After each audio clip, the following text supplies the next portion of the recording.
যদি বশীকরণ কাজের জন্য আপনি এই ভিডিওটা ওপেন করে থাকেন, তবে আমি মনে করি এই ভিডিওটা আপনার জন্য।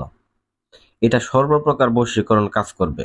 স্বামী-স্ত্রী বশীকরণ, প্রেমিক-প্রেমিকা বশীকরণ, কামের মেয়ে বশীকরণ, ভাবি বশীকরণ, যেকোনো পছন্দের নারী এবং পুরুষ বশীকরণের ক্ষেত্রে এটা অত্যন্ত পাওয়ারফুল।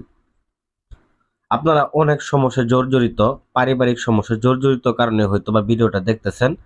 নিজের মনকে শান্তি দেওয়ার জন্য, যে আপনাকে ধোঁকা দিয়ে চলে গেছে তাকে পুনরায় আপনার কাছে বুকের মধ্যে ফিরে আনার জন্য, বুকের ধন বুকে আনার জন্য বশীকরণ কাজ অনেকগুলা দেখছেন কিন্তু কাজ করতে পারেন নাই। আজকে আমি আপনাদেরকে দেখাই দেব কিভাবে এই নকশার মাধ্যমে দূর থেকে নারী এবং পুরুষ বশ করা যায়, তাও মাত্র এই নকশাটার মাধ্যমে। তবে কাজটা কিভাবে করবেন, কোন সময় করবেন, পূর্ণাঙ্গ নিয়ম আমি এই ভিডিওর মাধ্যমে আপনাদেরকে বলে দিব। ভিডিওটা না টেনে প্রথম থেকে শেষ পর্যন্ত শুনবেন এবং দেখবেন।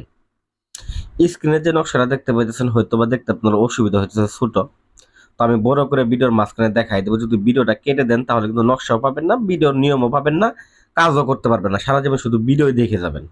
তো প্রকৃতপক্ষে যদি কাজ শেখার উদ্দেশ্য থাকে বা কাজ করার উদ্দেশ্য থাকে, সেক্ষেত্রে আমি মনে করব আমার ভিডিও দেখেন আর যার ভিডিও দেখেন, ভিডিওটা মনোযোগ সহকারে শুনবেন। আসলে ভিডিওটা দেখলে এবং শুনলে বোঝা যায় কোন তান্ত্রিকটা আসলে সঠিক নিয়মটা দিতেছে, কে সঠিক নিয়মটা দিতেছে না। কারণ এগুলা কাজের সম্পর্কে মোটামুটি অনেকেরই মোটামুটি ধারণা থাকার কথা। তো যাই হোক ভিউয়ার্স, এই কাজটা করার জন্য কি কি করতে হবে, কোন সময় করবেন, এখন আমি নিয়মে চলে যাইতেছি। অবশ্যই ভিডিওটা লাইক করে ভিডিওটা শেয়ার করে দিয়ে সাথেই থাকবেন। তো যাই হোক, এখানে খেয়াল করেন আমি যে নকশাটা নিছি, নকশা ছাড়াও একটা বাটির মধ্যে দেখেন কলার পাতা নিছি এবং কি ওর মধ্যে আবার কচুর পাতাও নিছি। তো বিশেষ করে এই নকশাটা আপনাদেরকে অঙ্কন করতে হবে, দুইটা নকশা অঙ্কন করতে হবে।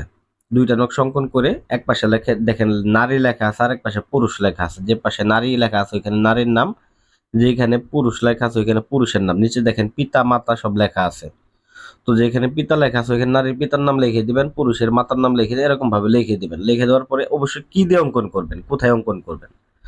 তো এটাকে আপনার অঙ্কন করার ক্ষেত্রে আপনার ব্যবহৃত যে কাপড়গুলো আছে ওইটার মধ্যে ব্যবহার করবেন। যদি আপনি আপনার ব্যবহৃত কাপড় অথবা ওই ব্যক্তির ব্যবহৃত কাপড় যদি পান, ওই ব্যক্তির ব্যবহৃত কাপড়ের উপরে অঙ্কন করবেন। তো এছাড়া যদি ওই ব্যক্তির কাপড় না থাকে বা আপনারও কাপড় না থাকে, সেক্ষেত্রে আপনি কি করতে পারেন, কাফনের যে কাপড় পাওয়া যায়, আমরা কিন্তু কাফনের কাপড় দ্বারাই কাজ করি। দূর থেকে যে আমরা বিদেশের যে কাজগুলা করে দেই, ওগুলা কিন্তু আমরা কাফনের কাপড় দ্বারাই কিন্তু করে দিই। তো কাফনের কাপড়ের উপরে এই নকশাটাকে অঙ্কন করতে হবে। দুইটা নকশা অঙ্কন করে দুইটা তাবিজের মধ্যে ভরতে হবে। তো দুইটা তাবিজের মধ্যে ভরার পরে প্রথমত একটা তাবিজের মুখ বন্ধ করে ওই তাবিজটাকে আপনি ব্যবহার করবেন। বিশেষ করে আপনার কোমরের মধ্যে ব্যবহার করবেন। এটা গেল প্রথম ধাপ।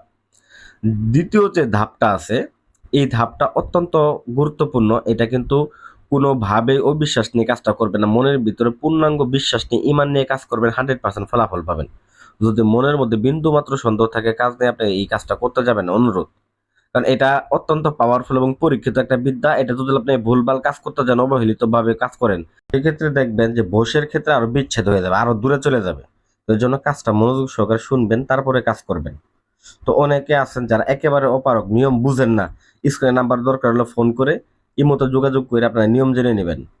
আর একেবারে যদি না পারেন তো আমাদের সাথে যোগাযোগ করবেন, আমরা করে দেবো। দেশ থেকে হোক বিদেশ থেকে হোক, যে কোনো জায়গা থেকে আমরা কাজ করতেছি। তো যাই হোক, তো প্রথমত তাবিজটা কোমরের মধ্যে বাঁধার পরে পরবর্তীকালে আপনারা ওই কলা পাতার মধ্যে বাকি তাবিজটা আপনাকে অঙ্কন করে নিতে হবে এবং এই আরেকটা নকশা ওই কলা পাতার মধ্যে অঙ্কন করতে হবে। অঙ্কন করে নিয়ে কলা পাতাটা পেঁচায়, তাবিজটা সহ পেঁচায় কচু পাতার মধ্যে দিয়ে লাল সুতো দ্বারা ভালো করে বেঁধে নিতে হবে। বেঁধে নেওয়ার পরে আপনারা কি করবেন, বেল গাছের যে কাঠগুলা পাওয়া যায়, বেল গাছের কাঠের মধ্যে আগুন জ্বালাবেন। আগুন জ্বালায় তারপরে ওই কচু পাতা সহ পুরাবেন। দেখবেন যে এটা সম্পূর্ণ পূর্ণাঙ্গ ভেতরটুকু পুরবে না। এটা প্রায় 1 মিনিটের মতো, দেখেন নকশাটা স্ক্রিনশট দিয়ে রেখে দেন।